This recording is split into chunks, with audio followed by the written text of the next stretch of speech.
Myself Kaushik Kumar, Hyderabad.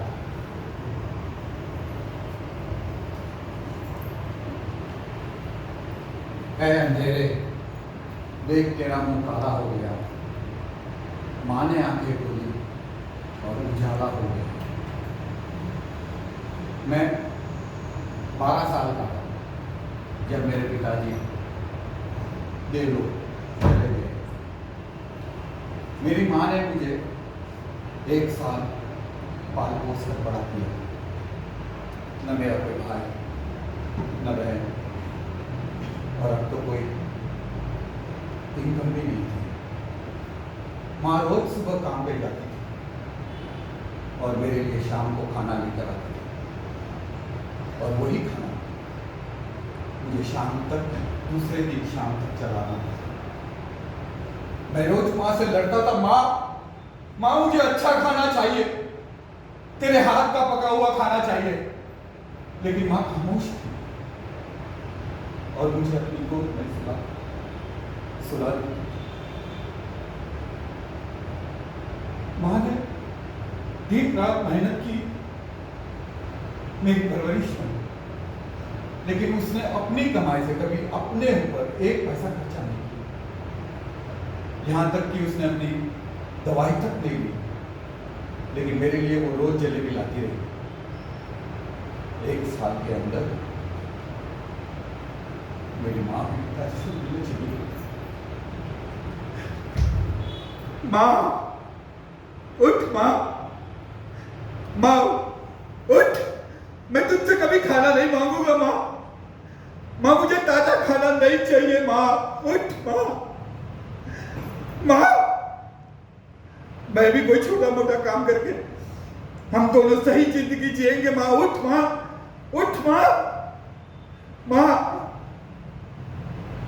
मैं तेरा इलाज कराऊंगा। माँ तू उठ, माँ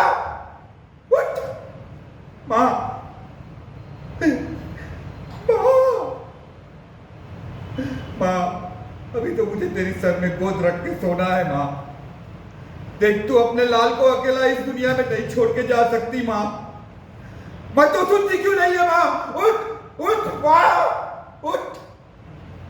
माँ अभी तो मेरी कामयाबी पे तेरे सर, तेरे पैर छू के तेरे सीने से लगना है। माँ उठ ना, माँ उठ ना, माँ।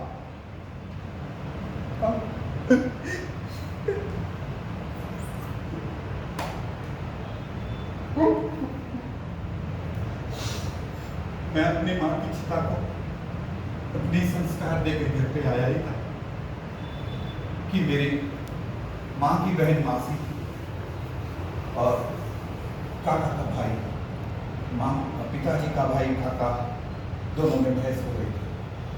मेरे माँ बाप ने मेरे सिवा और कोई प्रॉपर्टी नहीं छोड़ी, और उसमें भी उन्होंने बंटवारा कर दिया। 6 महीना मासी के घर और 6 महीना काका के घर रह कर हाउस सर्वेंट बनकर मैंने हर काम किया। झाड़ू पोछा, बर्तन मांजना, कपड़े धोना, यहाँ तक कि सबके जूते की पॉलिश करना। रात को मैं सबसे लास्ट सोता था, पंखे, लाइट, घर का दरवाजा बंद करके, और दिन में सबसे पहले मैं उठता था दूध लेने के लिए। पूरी रात मैं बालकनी में सोया रहता था। मच्छर मेरा वहां खून चूसते थे, और दिन में मासी और काका की परिवार। ऐसे में मुझे एक मेरा दोस्त मिला, अमरीश।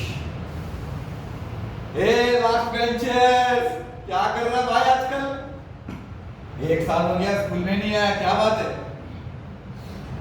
देख अपने आप को आईने में देख थोड़ा यार, आधा हो गया है तू, आधा। मैंने बोला हाँ यार, और तू डबल हो गया। अच्छा, बातों ही बातों में मैंने उसको अपनी बात बताया, और उसने मुझे सलाह दी कि यार घर छोड़ दे, अपने पैरों पर खड़ा हो, मैं अपनों को छोड़ दूं, घर छोड़ दूं, लोग क्या कहेंगे? मैं बहुत कमजोर हूं यार। उसने सिर्फ 2 बातें बोली, वो आज तक मुझे याद है। अपनों की फिक्र करना छोड़ दे, तू खुद इतना शक्तिवान है कि तुझे कोई नहीं हरा सकता। और दुनिया में सबसे बड़ी योद्धा सिर्फ माँ होती है, माँ, और तेरे साथ माँ। उस दिन से आज तक मैंने जो भी काम किया, पहले माँ को आगे ला प्रणाम करके मैं हर काम करता हूँ। और मुझे पूरा यकीन है कि मेरी माँ मुझे वो हर काम में सफलता और आसान रास्ते पे ले जाती है, हर काम में।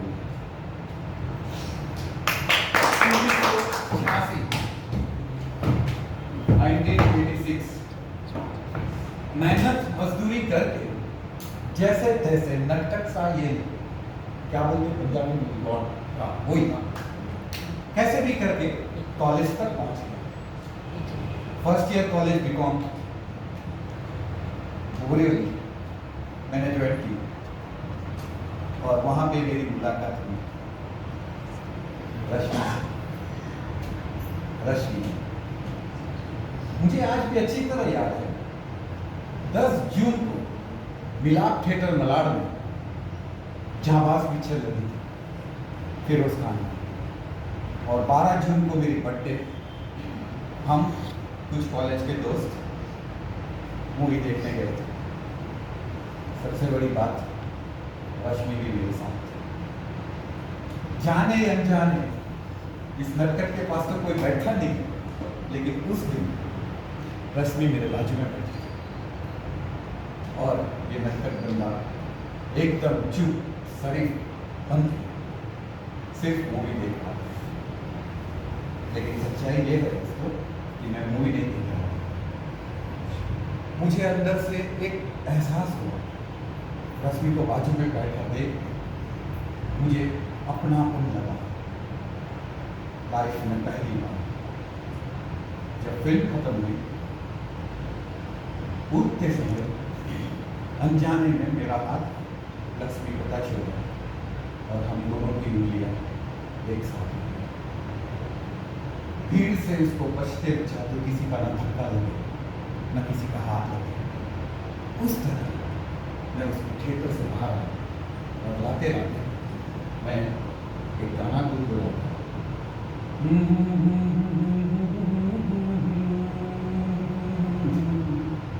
तेरा साथ है इतना प्यारा।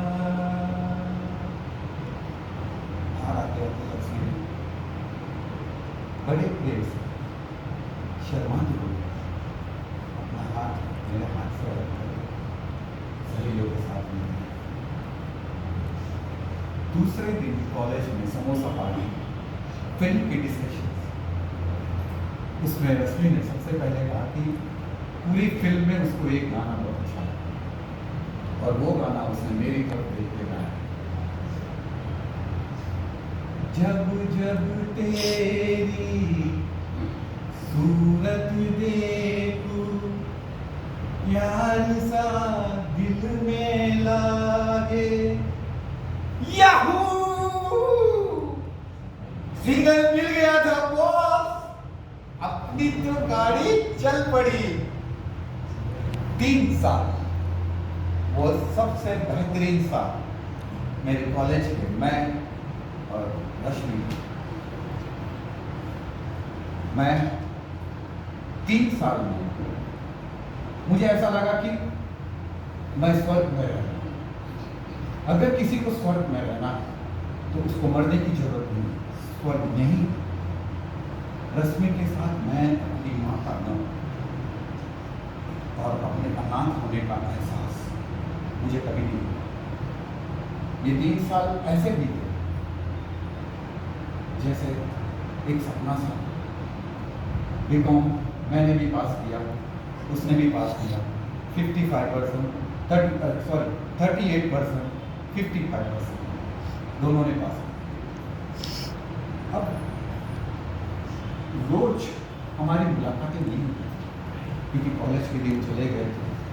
मैं कुछ शाम घूमने में इतना मशहूर हो गया था कि मैं अपने सपनों का महल बना सका। हमारी हफ्ते में एक बार मुलाकात होती थी, सिर्फ एक। और जब मुझे मिलने आए,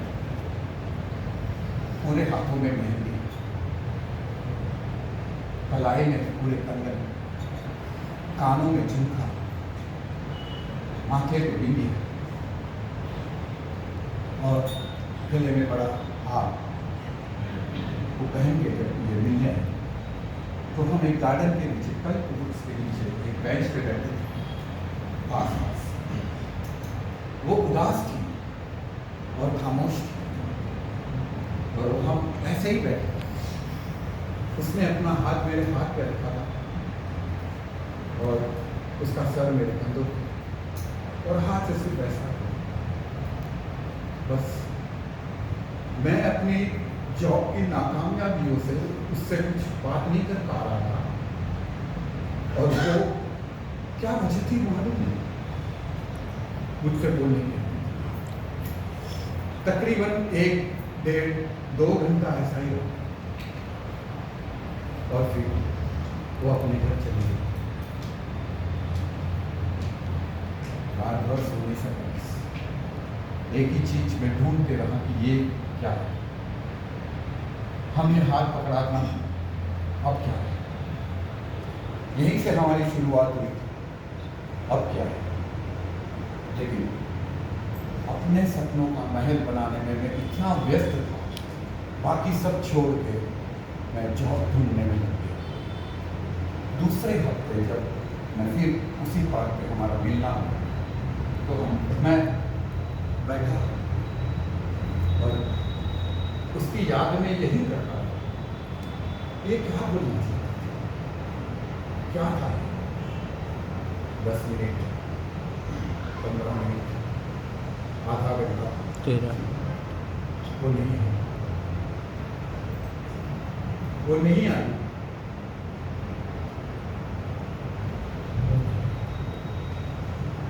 अचानक मैं उठ के सीधा उसके घर की तरफ चले गया। उसका घर यानी एक बड़ा सा बंगलो, फुल लाइट की डेकोरेशंस, फर्स्ट फ्लोर से फायरवर्क्स जोर जोर से चिल्ला, एक से ऊपर नीचे, एक से बढ़ के एक फायरवर्क्स हो रहे। गेट पे बैंड बाजे। मैं सिर्फ फायरवर्क्स देखते रहा, मैंने कभी देखा नहीं था ऐसा, देखते रहा। जब रॉकेट ऊपर गया और नीचे आया, मेरा ध्यान उस बोर्ड पे गया जो वहां पे लिखा रश्मि।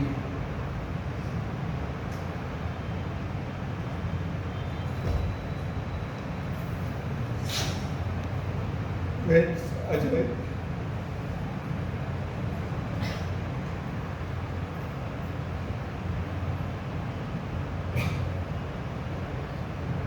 मन में एक समय इतना जुनून था कि अभी जाके पूरे घर को तोड़ डाला।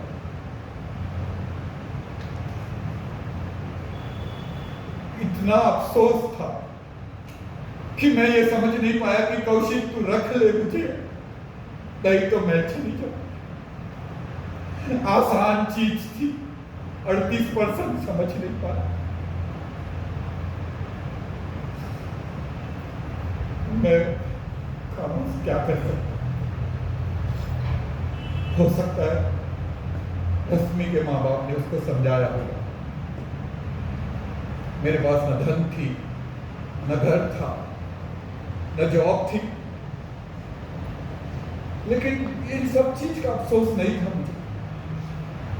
मेरे पास नहीं थी, नहीं था, तो सिर्फ रश्मि के माँ बाप को समझाने वाले मेरे पास माँ नहीं थी। माँ, मेरे पास माँ नहीं थी। मैं सोच रहा था और किसी ने मेरे हाथ में 1 रुपया भीख में दे दिया, तो वो 1 रुपया मुझे मेरी औकात दिखा रहा था कि तू इसके लायक नहीं, तू इसके लायक नहीं। वो उस 1 रुपये ने मुझे इतना शांत कर दिया कि मैंने ऊपर देख के भगवान से एक ही प्रार्थना की, हे भगवान रश्मि को सदा सुहागन रखना, हे भगवान उसको सदा सुहागन रखना।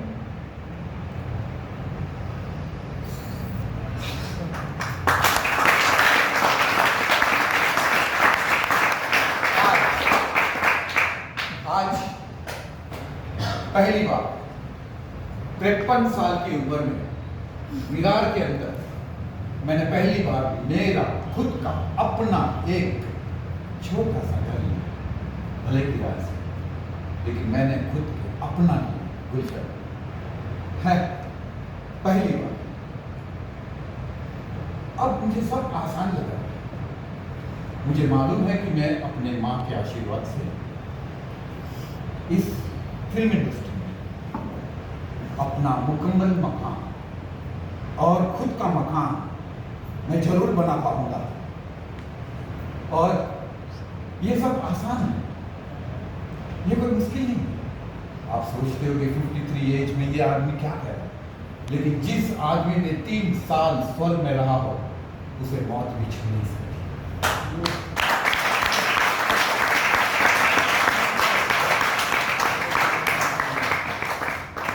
ये हर चीज आसान क्यों लग रही है मुझे, उसका भी एक बड़ा योगदान और बड़ा रीजन है।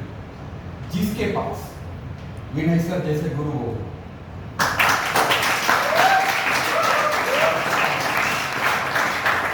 जिसकी 10 साल की शिक्षा नीति से हमने आज मुझे को आज ये बनाया, जिसके पास गुरु माँ जैसी मार्गदर्शिका है,